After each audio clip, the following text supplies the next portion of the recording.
Hey, yo, this is Church from Church's Intake.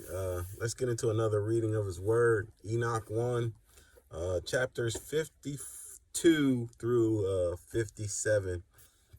I'm going to break it down as we talk and read. It talks about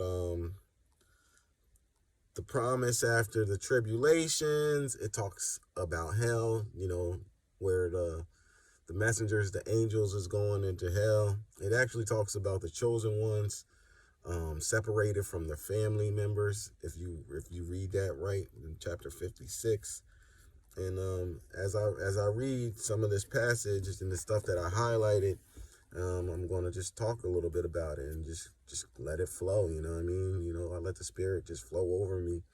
A lot of people might be like, "Oh, you might be capped," but I don't. None of the stuff that I say is coming off of me. You know what I mean? It's just I've got discernment. God gives me, things, and it just kind of like things just pop up and dawn. So I'm gonna start off with 52, but not at the beginning. I'm gonna start from verse 2. There my eyes saw all the secrets, things of heaven, that will be a mountain of iron and a mountain of copper and a mountain of silver and a mountain of gold and a mountain of soft metals and a mountain of lead. And I asked the messenger who went with me, saying, what things are these which I have seen in secret?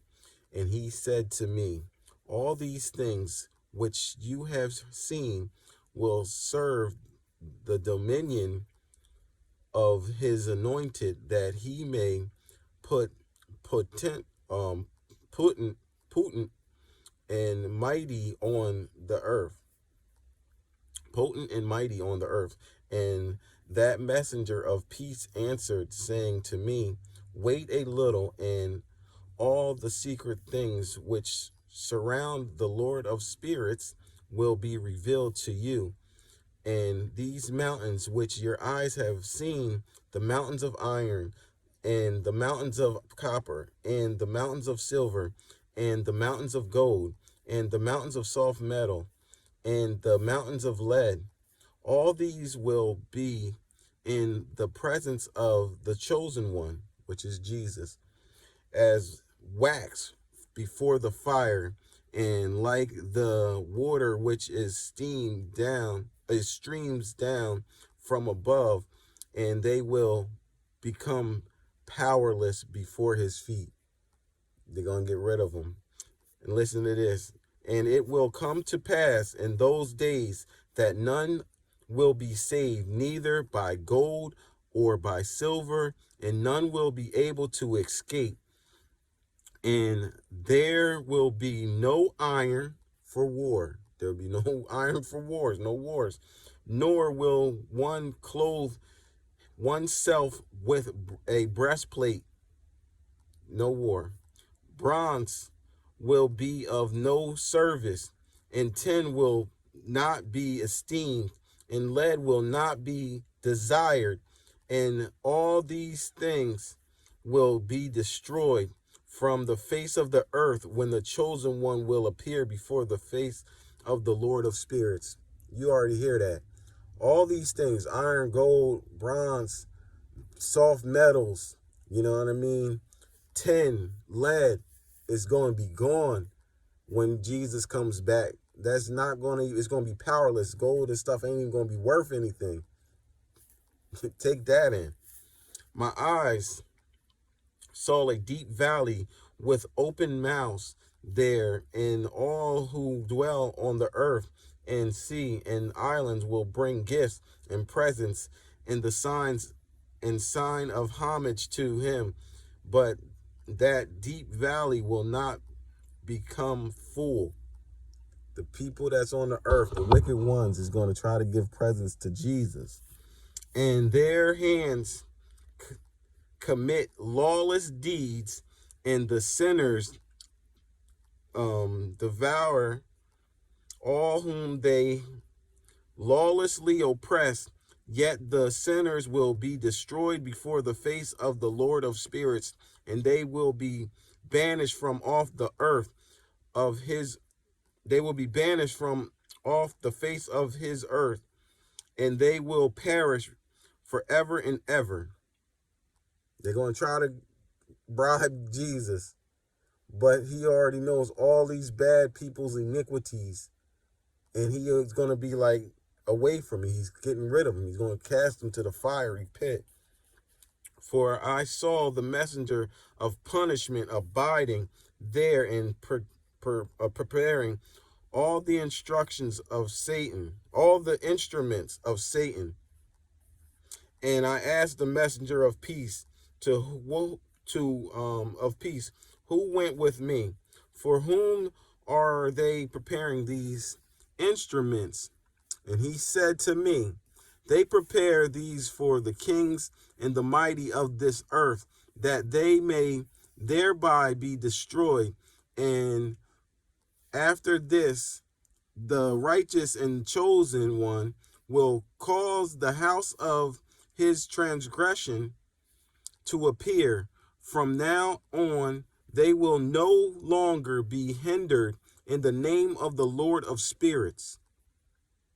So the devil has his people in the kingship, and this is what he does. You know what I mean? He puts transgressions, and he tries to have his people, his kids, oppressing us.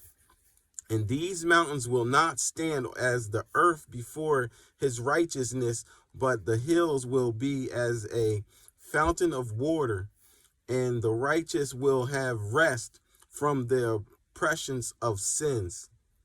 The righteous one, the chosen ones, will have rest from these oppressors, and we will have peace. And this is about hell, and I looked and turned to another part of the earth and saw a deep valley with burning fire there. And they brought the kings and the mighty and began to cast them into the deep valley. And there my eyes saw how they made these instruments of theirs, iron chains and immeasurable weight. And I asked the messenger of peace who was with me, saying, for whom are these chains being prepared? And he said to me, listen to this, these are being prepared for the host of Azazel, so that they may take them and cast them into the abyss of complete condemnation, and they will cover their jaw with rough stones, as the Lord of spirits commanded. And Michael and Gabriel and Raphael and Phinel, who will take hold of them on that great day, and cast them on that day unto the burning furnace, that the Lord of spirits may take revenge on them for their unrighteousness in becoming subject to Satan, and leading those who dwell on the earth astray. That's what hell was made for, the fallen angels to go to the abyss. But, other people going with them too, because that's their children, that's their kids. And in those days, punishment will come from the Lord of spirits, from God. And he will open the chambers of waters, which are above the heavens, and the fountains which are beneath the earth. And all the waters will be joined with the waters that which is above the heavens, and the masculine, and that which are beneath the earth is feminine. The waters on our earth are feminine. The ones in heaven are masculine. Never even knew that, right? And they will destroy all who dwell on the earth, and those who dwell under the earth of the heavens. And when they have recognized their unrighteousness which they have worked on the earth, then by these they will perish. So it's like a Judas type of moment. Once they recognize, like, dang, we was wrong, we was doing all these evil deeds, then they shall perish. Just like when Judas, gave up Jesus, he was like, he took the cash, and then he was like, man, he was in his transgression, like, man, why did I do this? And then he hung himself. It's just going to be like them. You know what I'm saying? It's the same thing. And after that, the head of days regarding and said, I will not destroy. So this is after, judgment, the final judgment. I will not destroy and dwell on the earth. I will not destroy all who dwell on the earth in vain. And I swear by his great name, from now on, I will not do so to all who dwell on the earth. And I will set a sign in the heavens, and this will be a pledge of good faith between me and them forever, so long as the heavens are above the earth, and this is in accordance with my command. So that's another pledge, just like the fire. You know what I mean? Just like the flood before. When I desired to take hold of them by the hand of the messengers on the day of tribulation and pain, because of this, I will cause my discipline and my wrath to abide on them. Says God, the Lord of spirits, you mighty kings who dwell on the earth, you will have to behold my chosen one, who he sits on the throne of glory. This is Jesus. Judges as Azazel and all the associates and all his hosts in the name of the Lord of spirits. So Jesus is going to be sitting on God's throne to judge all of the fallen angels and the people. So us that dwell on the earth is going to get judged by Jesus. You know what I'm saying? He's our lawyer, dog. So that's why you have to have his spirit within you. Or he's going to say, if you don't have the spirit of God within you, he's going to say, I never knew you. If you don't get a relationship with Jesus Christ, he's going to say, I never knew you. Get away from me, you doer of iniquity, because you don't have a relationship. So he's the one that you got to have a relationship with. And this talks about the separation, just chapter 56, which is kind of like the end of the second allegory.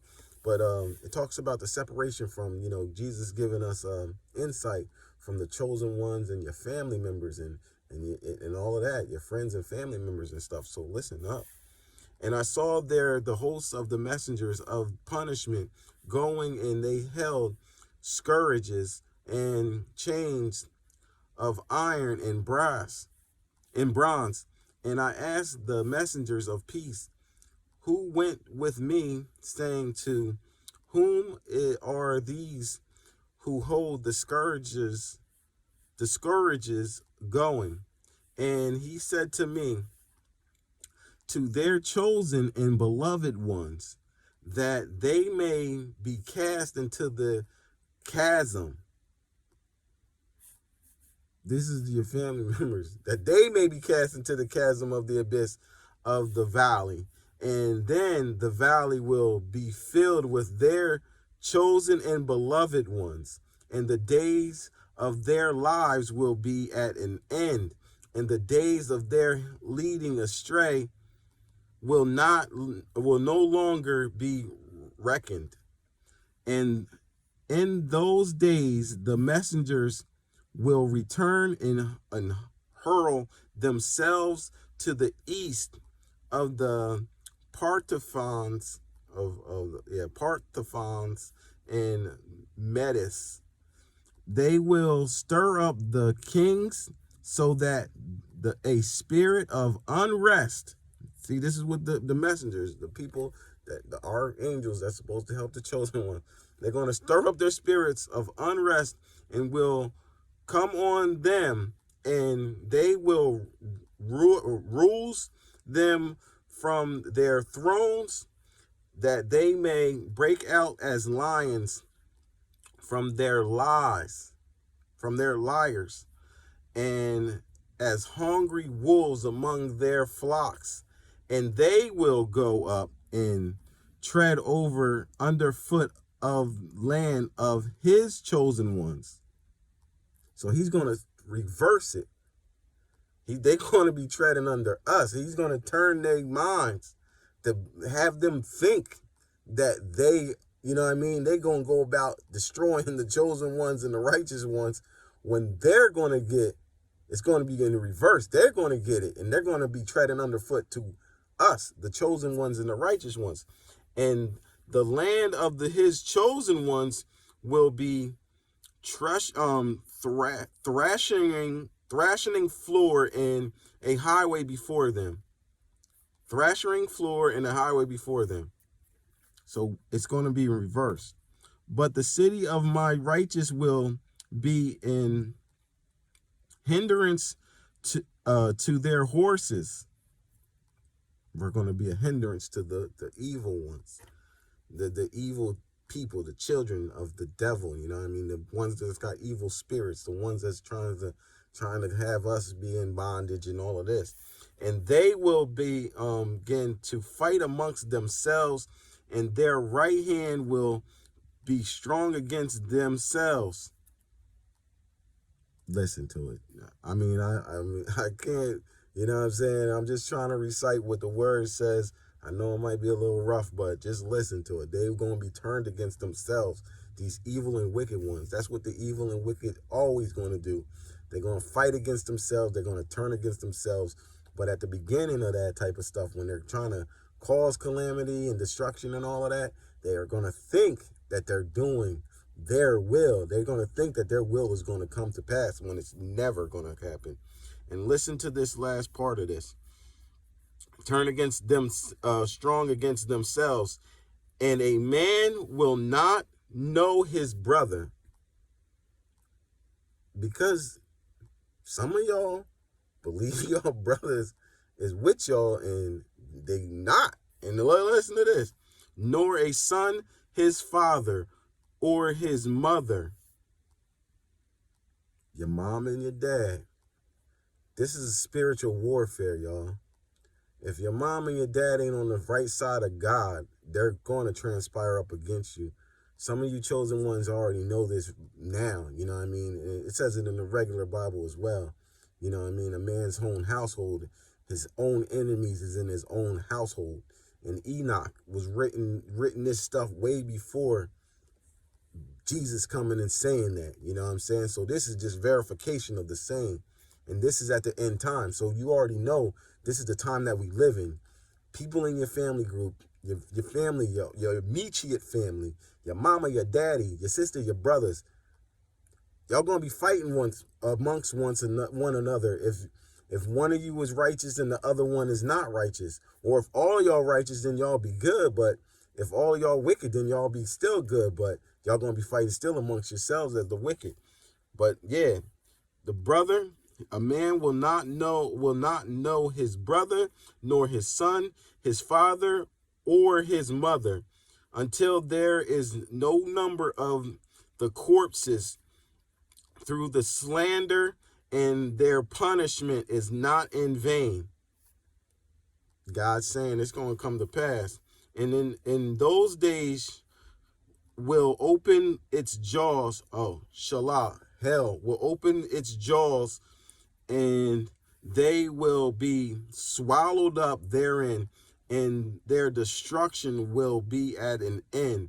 Shalal will devour the sinners in it, the sinners in the presence of the chosen ones.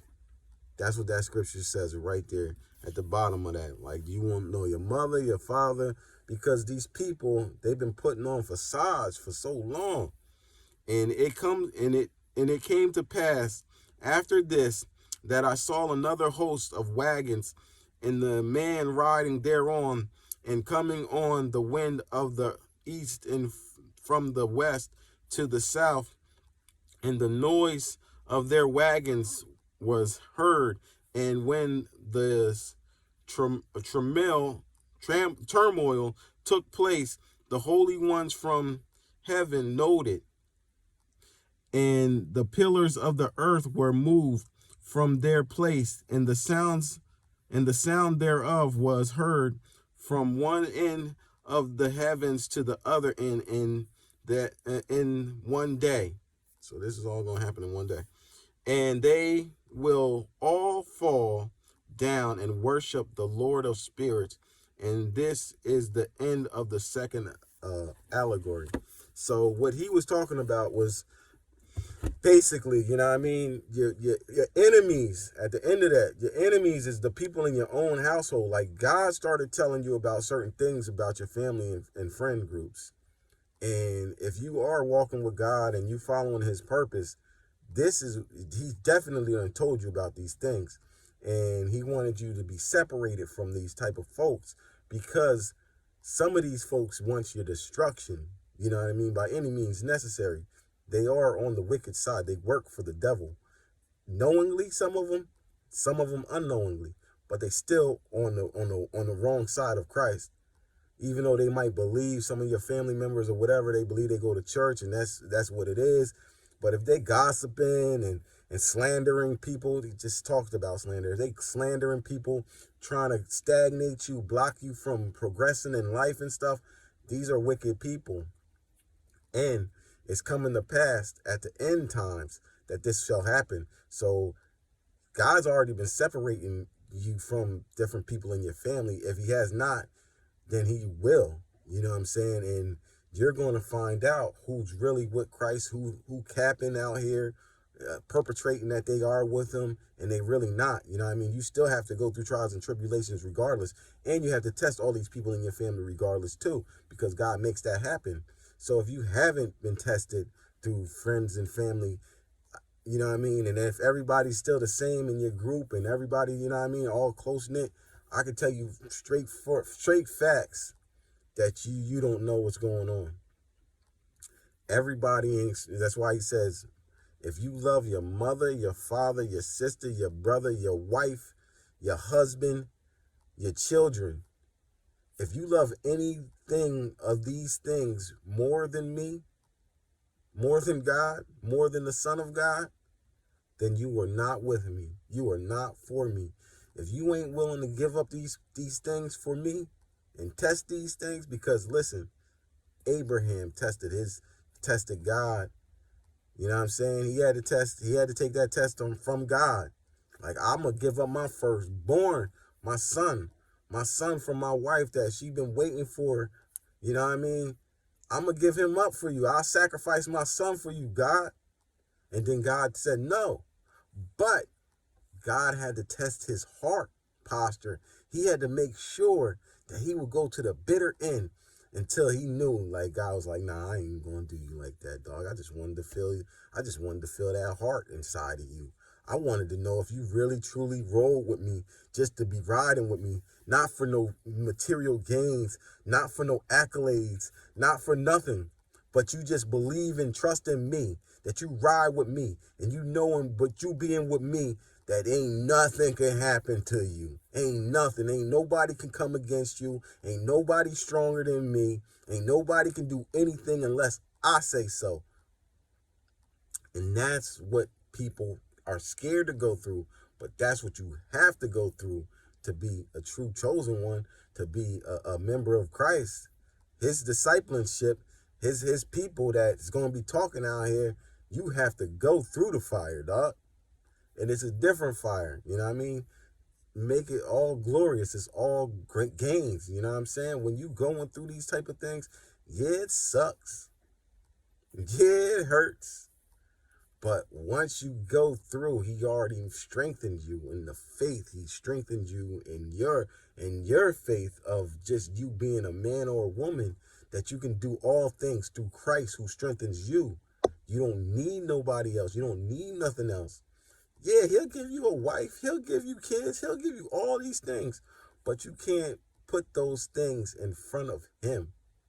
A lot of these things, some of you people, you know what I mean? Y'all get married to people that you wasn't supposed to be married to. And then you already messed up, you know what I mean? That marriage segment of your life. And, you know, some people try to hold on to wicked people that they ain't supposed to. Like, you should have never been like that. Like, you should have picked right, or You should have asked God first, or you should have put a decree for yourself. Like, I'm not going to marry someone unless they truly a God person. Like, if God don't honor my wedding or my blessing of this person, then I'm not going to do it. As much as I might lust over this person, as much as I might think I love this person. Because if God honors your marriage is always going to be growing and going. But, you know what I mean? Like, I set that staple since I was a kid. I kind of always, it was always kind of embedded in me. So I guess you would know when you got married, like, you will marry someone because God and anointed that marriage. Like, I knew I wasn't going to get married to someone that wasn't saved, regardless of the fact. And they had to be tested, you know what I mean? And it was like the test of being saved was not you saved because I'm saved and stuff like that. Like, even when I was getting married, I would go to God like, yo, am I supposed to marry this person? You know what I mean? Let me know. And then I was walking with it. And even I'm not even going to lie and say I was so close to God at this type of time, but I knew my marriage was blessed from day one. I knew my marriage was blessed because I tried to do it the right way. Not saying that, you know what I mean? But two people that are married, all right. And marriage is a work. You know what I mean? It's work. It's not all for play. It's not all like giggly, you're living in bliss all the time. No, marriage is work, dog. You have to know that. And it's hard because the devil's going to go against a good marriage. You don't want a good marriage to last. So that's another thing you need to know. Like, if you got a good marriage, it's work, dog. You're going to have trials and tribulations even in your marriage. But if you guys are anointed and appointed to both to be together, and y'all both follow Christ, you know what I mean? Y'all both got to be within Christ. Because guess what? When those trials and tribulations happen and you mad at one another, you're going to go to God and that person's going to go to God. And then God's going to be the mediator between the both of y'all and y'all going to make it through. That's how that works. That's why you should marry someone that's of the same, that's equally yoked with you. Because both of y'all, when y'all go through y'all trials and tribulations, if the devil's trying to put something in your mind like, oh, this person's been cheating and lusting and da-da-da-da-da, and it's not true, because I'm telling you, spiritual warfare is crazy, bro. It's crazy.